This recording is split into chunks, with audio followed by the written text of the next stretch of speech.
इधर देखो, आज अपन पढ़ेंगे प्रकाश संश्लेषण। क्या पढ़ेंगे? प्रकाश संश्लेषण। 3 नंबर की टिंग देना कि पेन से। प्रकाश संश्लेषण।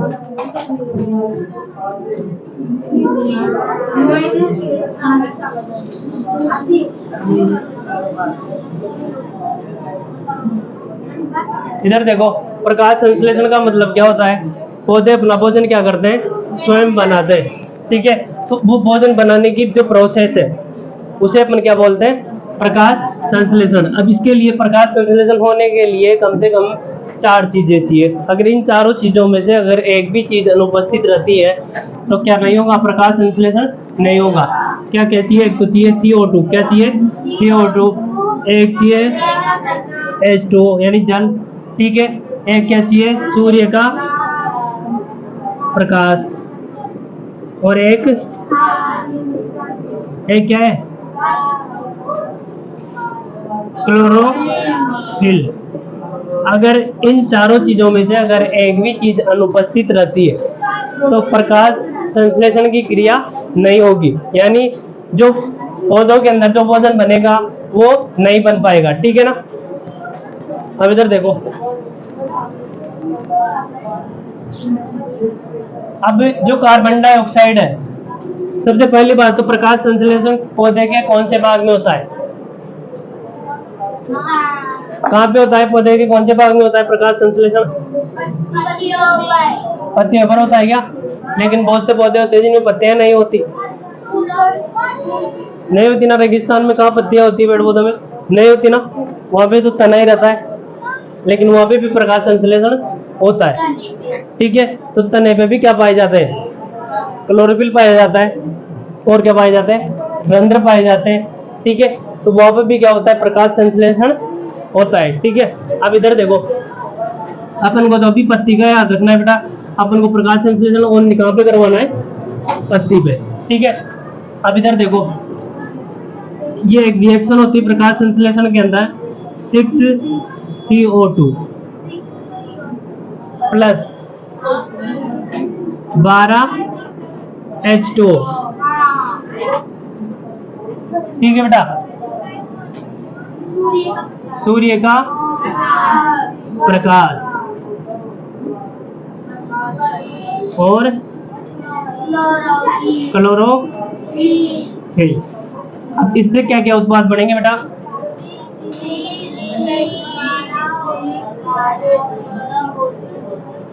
Plus 6O2 plus 6H2O। इतनी सारी चीजें बनेगी बेटा। ठीक है ना? ये ग्लूकोज का फॉर्मूला भी है बेटा और कार्बोहाइड्रेट का भी है। किसका भी है? कार्बोहाइड्रेट का भी। ठीक है, तो इसके नीचे अपन को तो ओनली कार्बोहाइड्रेट लिखना है बेटा। ठीक है ना? जैसे वो फर्स्ट चैप्टर के अंदर किया होगा अपन ने शायद।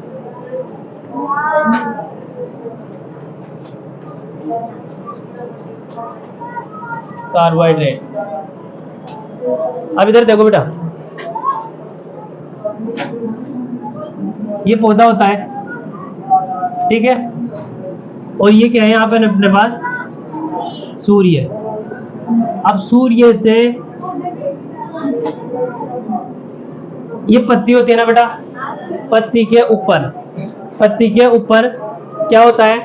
क्लोरोफिल पाया जाता है। क्या पाया जाता है? क्लोरोफिल, जो सूर्य की ऊर्जा को यानी सौर ऊर्जा को, किसको? सौर ऊर्जा को ग्रहण करेगा। कौन? क्लोरोफिल। कौन ग्रहण करेगा? क्लोरोफिल। ठीक है, और इसके अंदर ही पत्तियों के ऊपर क्या होता है? रंध्र पाए जाते हैं। क्या पाए जाते हैं? रंध्र। तो रंध्रों के द्वारा क्या कौन सी गैस ग्रहण की जाएगी? CO2। कौन सी ग्रहण की जाएगी? CO2। ठीक है, और जल कहां से आएगा? बताओ। जल जड़ों के द्वारा वाहिकाओं के माध्यम से पत्ती के पास पहुंचेगा। ठीक है ना? जड़ें तो अवशोषित करती है ना जल को। ठीक है, अब ये जड़ें अवशोषित करेगी किसको? जल को। और जल वाहिकाओं के माध्यम से कहां पे पहुंचेगा? पत्तियों में। ठीक है, कहां पे पहुंचेगा? पत्तियों में। अब कार्बन डाइऑक्साइड भी होगी। ठीक है, और जल भी आ गया। ठीक है, सूर्य का प्रकाश की उपस्थिति में होगा प्रकाश संश्लेषण। ठीक है, क्लोरोफिल, अगर किसी पत्ती में क्लोरोफिल नहीं है तो प्रकाश संश्लेषण हो सकता है क्या? नहीं हो सकता। यानी चारों चीजें चाहिए। ठीक है, फिर इससे बनेगा कार्बोहाइड्रेट। कार्बोहाइड्रेट को अपन बोलते हैं बेटा मंड। क्या बोलते हैं? मंड। जो एक तरह से किसका भोजन होता है? पेड़ पौधों का। किसका भोजन होता है? पेड़ पौधों का। तो इस जो कार्बोहाइड्रेट बनेगा उसका उपयोग पेड़ पौधे किस लिए करते हैं? ऊर्जा प्राप्ति के लिए। किसके लिए करते हैं? ऊर्जा प्राप्ति के लिए। और जो O2 बनती है, ये O2 वही रंध्रों के माध्यम से त्याग दी जाती है। इसलिए तो बोलते हैं कि पेड़ पौधे CO2 तो ग्रहण करते हैं और ऑक्सीजन छोड़ते हैं। सही है ना?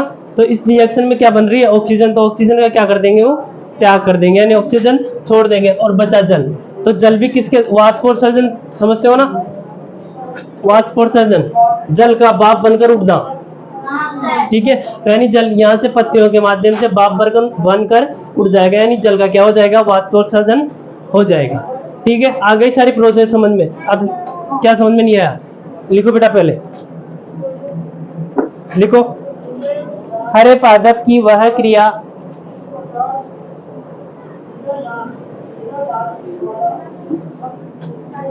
हरे पादप की वह क्रिया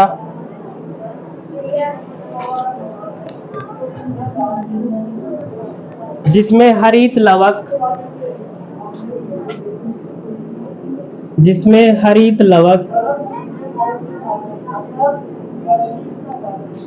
ब्रैकेट में लिखना है बेटा क्लोरोप्लास्ट। क्लोरोप्लास्ट ब्रैकेट में लिखना है यहाँ।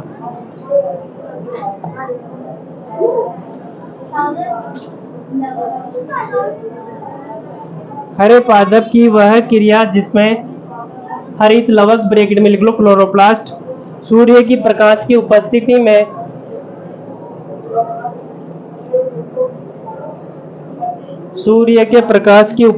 में जल और CO2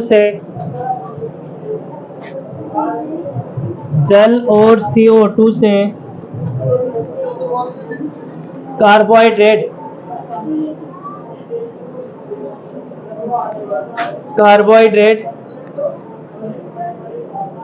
का निर्माण करते हैं।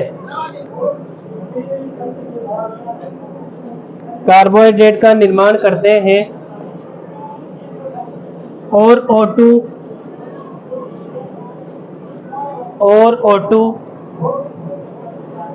उत्सर्जित करते हैं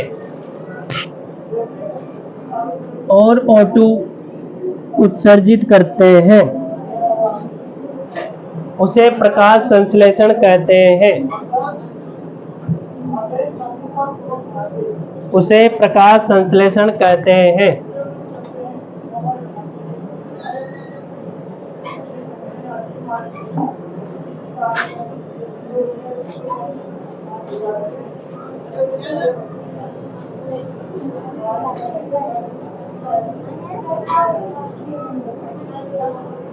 लिख लिया? लिखने के बाद ये रिएक्शन लिखो बेटा।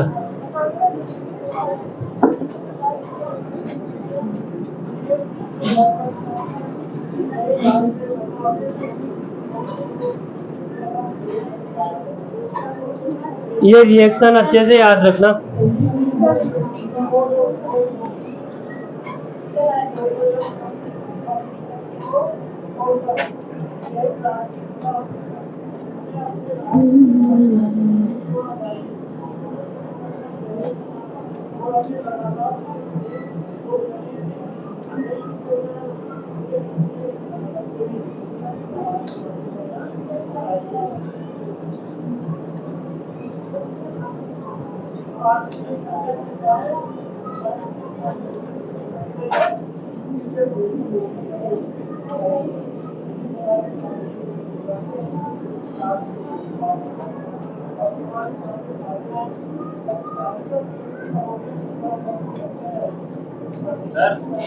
बुला रहे हैं आप कौन?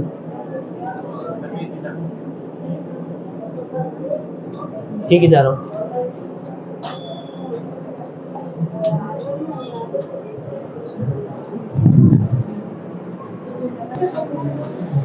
उतार लिया क्या? इधर देखो, CO2 कहाँ से आती है? वायुमंडल से। किसके द्वारा ग्रहण किया जाता है? रंध्रों के द्वारा, अभी पढ़ेंगे अपन, ठीक है। इसके बाद में जल जड़ों के द्वारा, ठीक है। सूर्य का प्रकाश कौन ग्रहण करता है? क्लोरोफिल। और किसका निर्माण होता है? कार्बोहाइड्रेट का, O2 और जल का, ठीक है, जो अभी समझाई दिया मैं, ठीक है। तो इस कार्बोहाइड्रेट का जो ये भोजन बना है पौधे का, ठीक है, उसका जो पौधे होते हैं वो किस काम में लेते हैं बेटा? इसको ऊर्जा प्राप्ति के लिए। किसके लिए लेते हैं? ऊर्जा प्राप्ति के लिए। अगर एक्स्ट्रा बच जाता है, यानी एक्स्ट्रा कार्बोहाइड्रेट अगर बचता है किसके बाद में?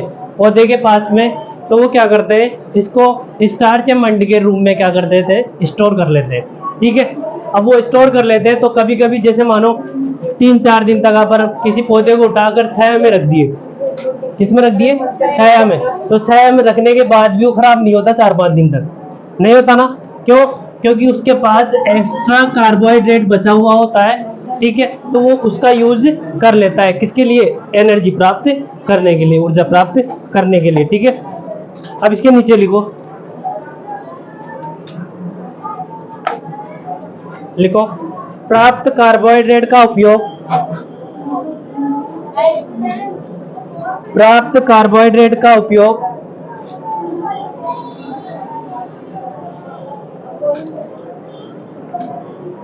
प्राप्त कार्बोहाइड्रेट का उपयोग पेड़ पौधे ऊर्जा प्राप्ति में करते हैं।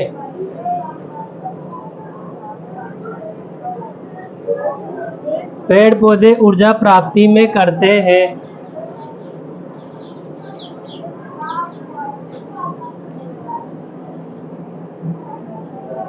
अतिरिक्त कार्बोहाइड्रेट को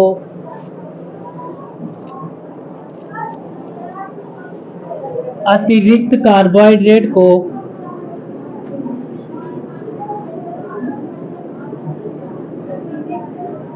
अतिरिक्त कार्बोहाइड्रेट को मंड, ब्रैकेट में लिख लेना, स्टार्च के रूप में,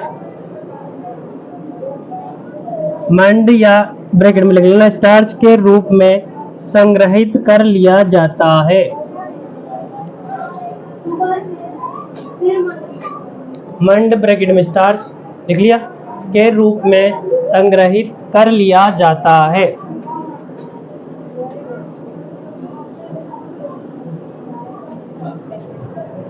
इसको अंडरलाइन करना, मंड स्टार्च हो।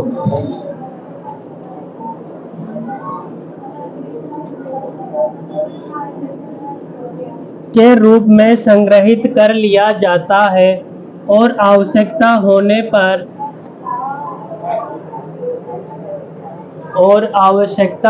पर इसका उपयोग होता है। इसका उपयोग होता है, होने पर, आवश्यकता होने पर इसका उपयोग होता है।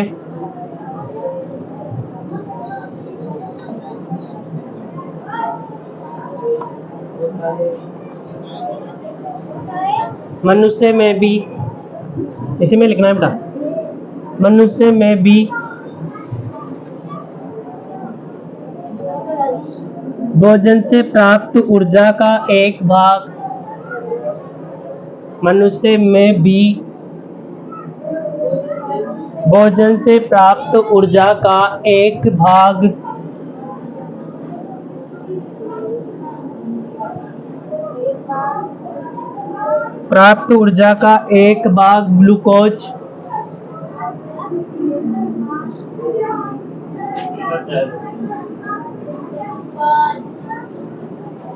ग्लूकोज ब्रैकेट में लिखो वसा,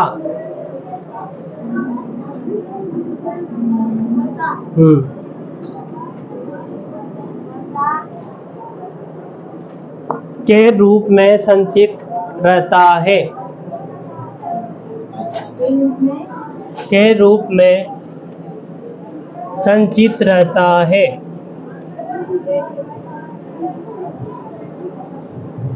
जिसे जिसे ग्लाइकोजन कहते हैं, जिसे ग्लाइकोजन कहते हैं।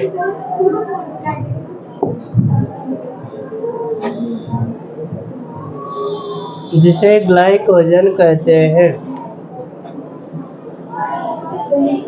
जो यकृत में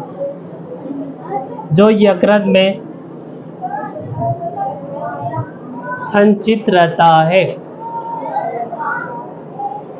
जो यकृत में संचित रहता है।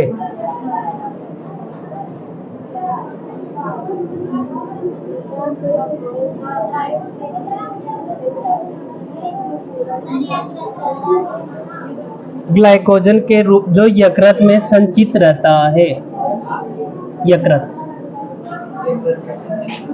जो यकृत में संचित रहता है। अब इधर देखो बेटा, ये कार्बोहाइड्रेट बनता है, वो पेड़ पौधों में तो यूज होने के बाद अगर एक्स्ट्रा बचता है तो किस रूप में स्टोर किया जाता है इसको? पेड़ पौधों के लिए बोल रहा हूँ।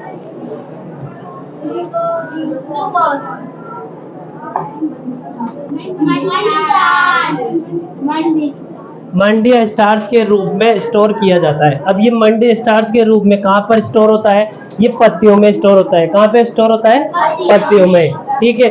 अब इसी प्रकार से अब जब भी इस पेड़ पौधों को आवश्यकता पड़ती है किसकी? ऊर्जा की। अब जब प्रकाश अगर नहीं हो तो वो मंड व स्टार्च के रूप में जो कार्बोहाइड्रेट को स्टोर कर रखा है उसका यूज कर लेता है। कौन? पेड़ पौधे। इसी प्रकार से मनुष्य में भी होता है। किसमें होता है? मनुष्य में भी। यह भी अपनी एक्स्ट्रा एनर्जी को किस रूप में? ग्लाइकोजन के रूप में। किस रूप में? ग्लाइकोजन के रूप में स्टोर करके रखता है। कहाँ पर? यकृत में। कहाँ पर?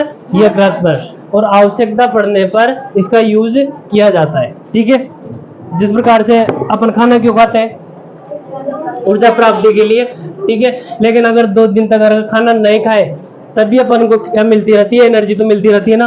वो क्यों मिलती है? क्योंकि वो यकृत के अंदर किस रूप में स्टोर हो रखा है? ग्लाइकोजन के रूप में। ठीक है। इसके बाद में लाइन छोड़ के ब्लैक पेन से टिक डालना बेटा, एरो लगा के। प्रकाश संश्लेषण के लिए, हाँ,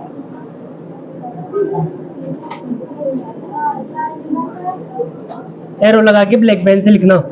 लिखो, प्रकाश संश्लेषण के लिए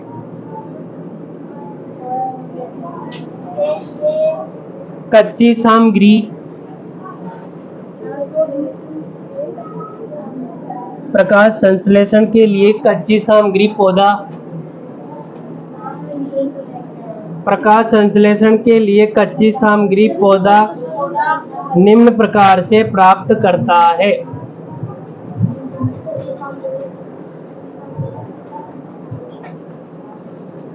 लिख लिया क्या सभी ने? निम्न प्रकार से प्राप्त करता है।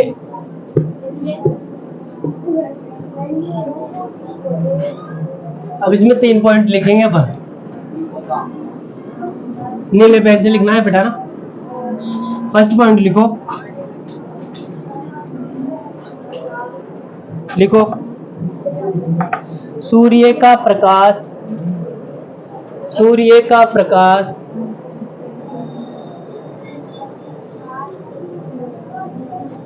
पत्तियों द्वारा ग्रहण किया जाता है।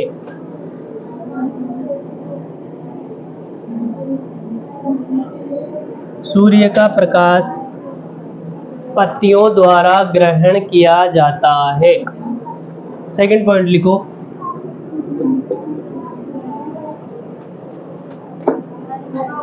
वायुमंडल से CO2, वायुमंडल से CO2 पत्तियों में उपस्थित रंध्रों द्वारा ग्रहण की जाती है। पत्तियों में उपस्थित रंध्रों द्वारा ग्रहण की जाती है। उपस्थित रंध्रों द्वारा ग्रहण की जाती है।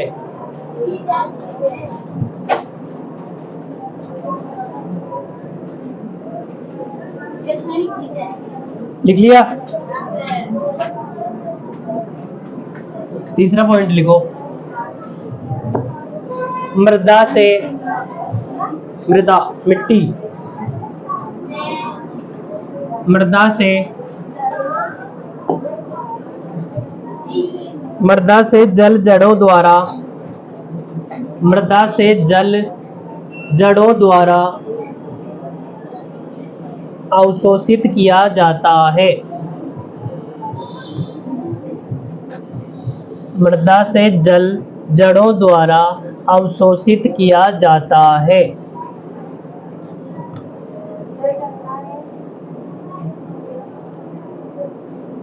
बस ये 3 पॉइंट लिखा है। CO2 कौन ग्रहण करता है? पत्तियों पर उपस्थित रंध्र।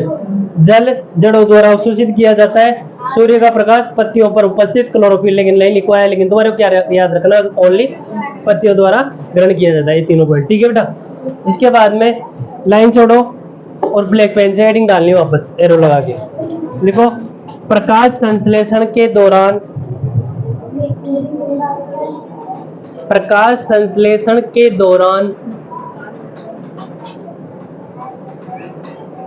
प्रकाश संश्लेषण के दौरान होने वाली घटनाएं,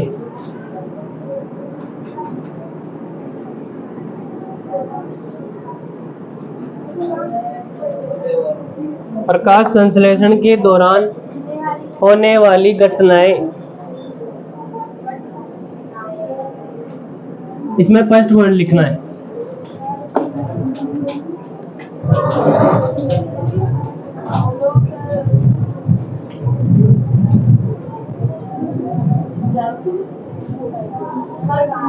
लिखो बेटा, पर्णहरित, पर्णहरित, पर्णहरित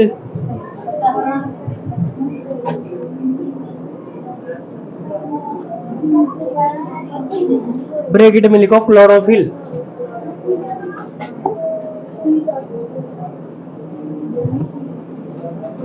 ब्रैकेट बंद, द्वारा प्रकाश ऊर्जा को ग्रहण करना, प्रकाश ऊर्जा को ग्रहण करना,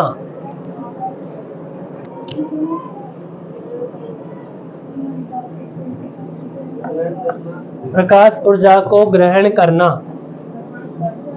सेकंड पॉइंट लिखो, सेकंड पॉइंट लिखो, प्रकाश ऊर्जा को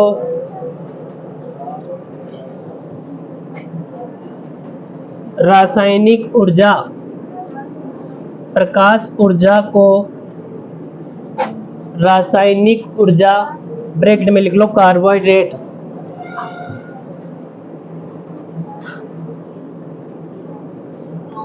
प्रकाश ऊर्जा को रासायनिक ऊर्जा, ब्रैकेट में लिखो कार्बोहाइड्रेट, ब्रैकेट बंद, में रूपांतरित करना, में रूपांतरित करना,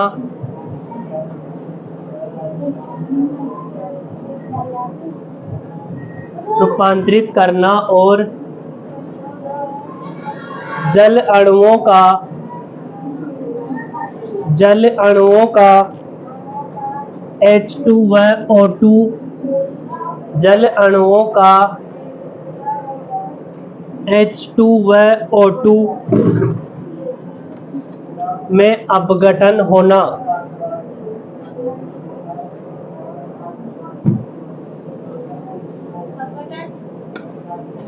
होना।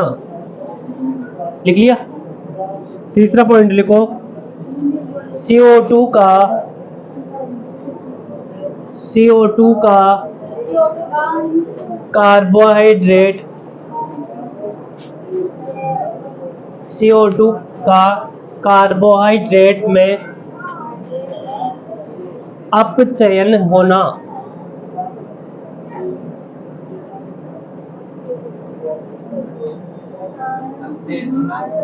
बस ये 3 पॉइंट लिखना है। और प्रकाश संश्लेषण होता है, हेडिंग देखो, प्रकाश संश्लेषण होता है उस दौरान कौन कौन सी घटनाएं होती, ठीक है। तो पर्णरित होता है या क्लोरोफिल भी बोलते हैं इसे, ठीक है।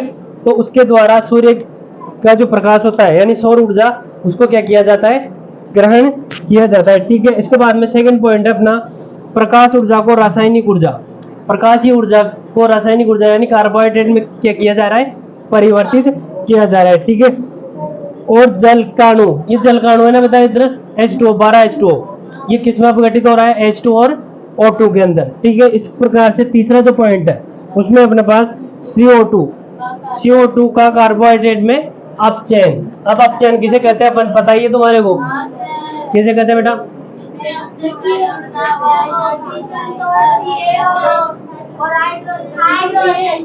इधर देखो ना, मैं समझो। अब देखो CO2 का किसमें हो रहा है, कार्बोहाइड्रेट में अपचयन हो रहा है ना। अब अपचयन का मतलब होता है ऑक्सीजन का तो जुड़ना,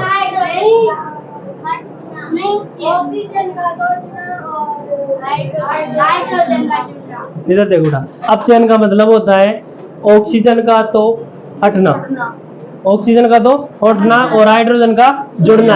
अब इधर देखो, इसके अंदर कार्बन है ना, तो CO2 के अंदर भी कार्बन तो है, ऑक्सीजन है ना इसके अंदर, तो ऑक्सीजन भी है। अब इस CO2 के अंदर क्या आकर जुड़ा, हाइड्रोजन, क्या आकर जुड़ा, हाइड्रोजन। तो अगर हाइड्रोजन जुड़ रहा है तो यानी क्या हो रहा है, अपचयन हो रहा है। तो यानी CO2 किसमें, CO2 का किसमें अपचयन हो रहा है, कार्बोहाइड्रेट में, ठीक है।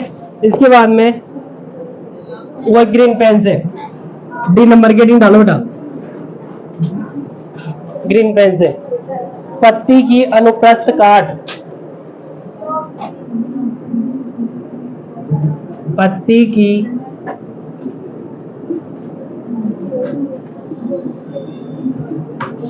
अनुप्रस्थ काट, ब्रैकेट में लिख लेना TS,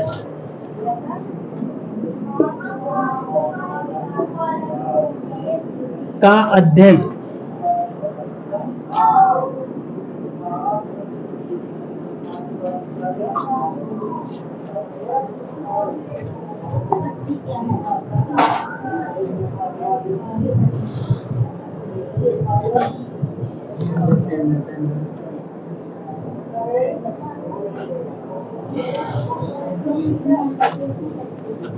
इसमें लिखो, पहले लिखो पत्ती की TS का,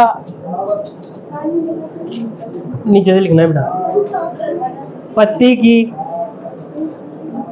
TS का सूक्ष्मदर्शी से अध्ययन करने पर पता चलता है,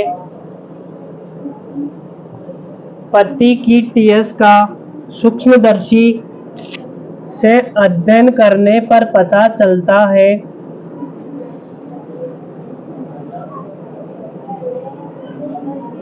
सूक्ष्मदर्शी से अध्ययन करने पर पता चलता है कि इसकी कुछ कोशिकाओं में हरे रंग के बिंदु होते हैं,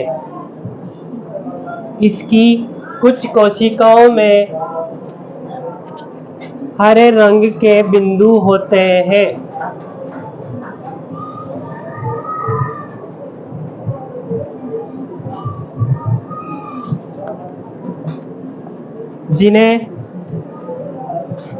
इनकी कुछ कोशिकाओं में हरे रंग के बिंदु होते हैं जिन्हें हरित लवक, ब्रैकेट में क्या लिखोगे, क्लोरोप्लास्ट, ब्रैकेट में लिखो क्लोरोप्लास्ट, लवक बेटा, हरित लवक। लवण लिखा था क्या, लवण लिखा था क्या मैं, हाँ तो बेटा लवक करो उसे, क्लोरोप्लास्ट बोलते थे।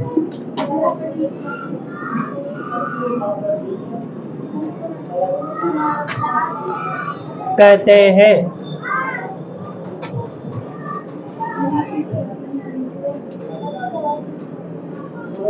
हैं इनमें पर्णहरित इनमें पर्णहरित ब्रैकेट में लिखो बेटा क्लोरोफिल। इनमें पर्णहरित ब्रैकेट में लिखो क्लोरोफिल होता है।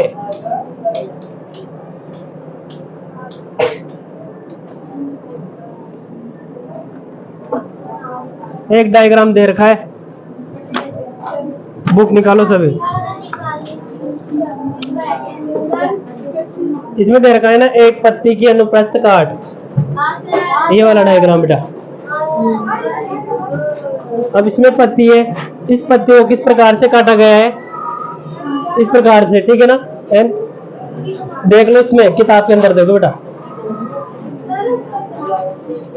निकालो सभी। निकाल लिया पेज नंबर, ये पुराने वाले में तो 106 है, नए वाले का देख लो।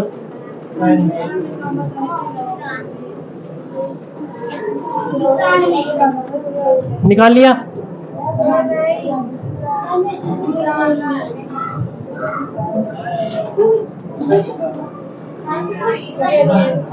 एक पत्ती की अनुप्रस्थ काट मिल गया क्या? अब इस पत्ती की अनुप्रस्थ यानी अनुप्रस्थ रूप में से क्या किया गया है, काटा गया है, ठीक है। इधर देखो,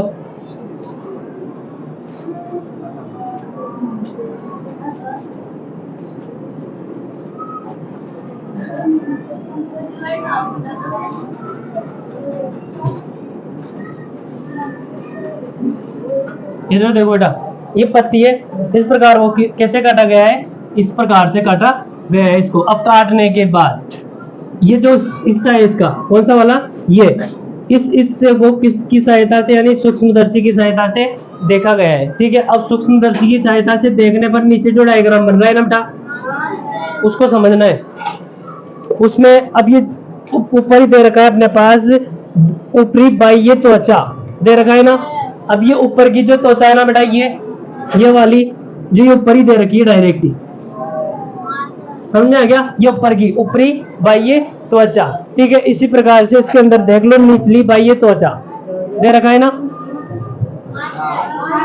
अब ये नीचे की त्वचा है बेटा, उधर नीचे बन रखा है ना डायग्राम, जो कोशेल्स वगैरह बन रखी है, वो क्या होगा, इसकी निचली बाह्य त्वचा, ठीक है। अब इनके बीच में जो ऊपरी बाह्य त्वचा है ना, उसके नीचे एक और प्रकार की कोशिकाएं पाई जाती है, ठीक है। उन कोशिकाओं के अंदर क्या होता है, हरित लवक होता है। क्या होता है, हरित लवक, यानी क्लोरोप्लास्ट होता है। क्या होता है, क्लोरोप्लास्ट, ठीक है। उसके बाद में उसके नीचे और कोशिकाएं, उसके बारे में कुछ नहीं दिया गया है अपन को, ठीक है। बस और इन कोशिकाओं के बीच में जो जगह बच रही है उसको क्या बोल रहे हैं बेटा, वायु कोश, ठीक है। और इसके बाद में द्वार कोशिका, नीचे नीचे दे रखा है ना द्वार कोशिका। अब ये द्वार कोशिकाएं क्या होती है, ये रंध्र होता है ना बेटा, रंध्र के चारों तरफ रंध्र, अब अभी बनाएंगे अपन इस प्रकार का जो रंध्र होता है,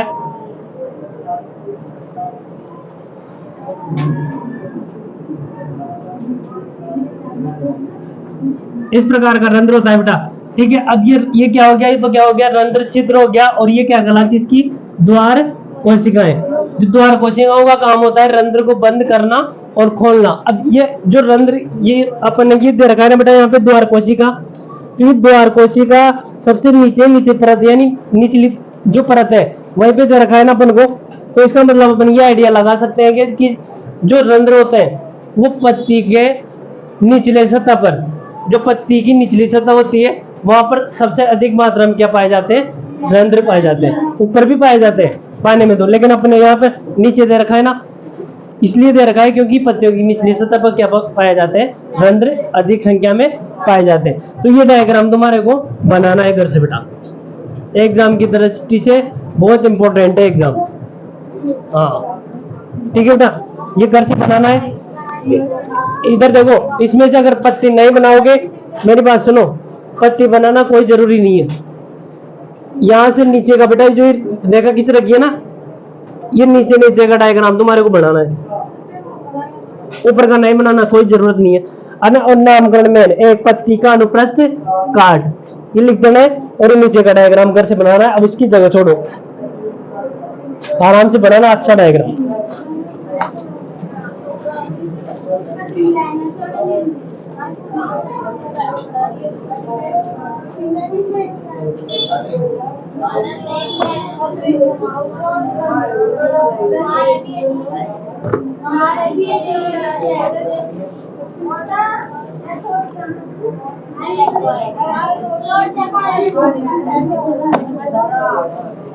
बना लेना ये डायग्राम, ठीक है ना। इसके बाद में अपन कल पढ़ेंगे। हाँ तो फिर मैं पढ़ाना कभी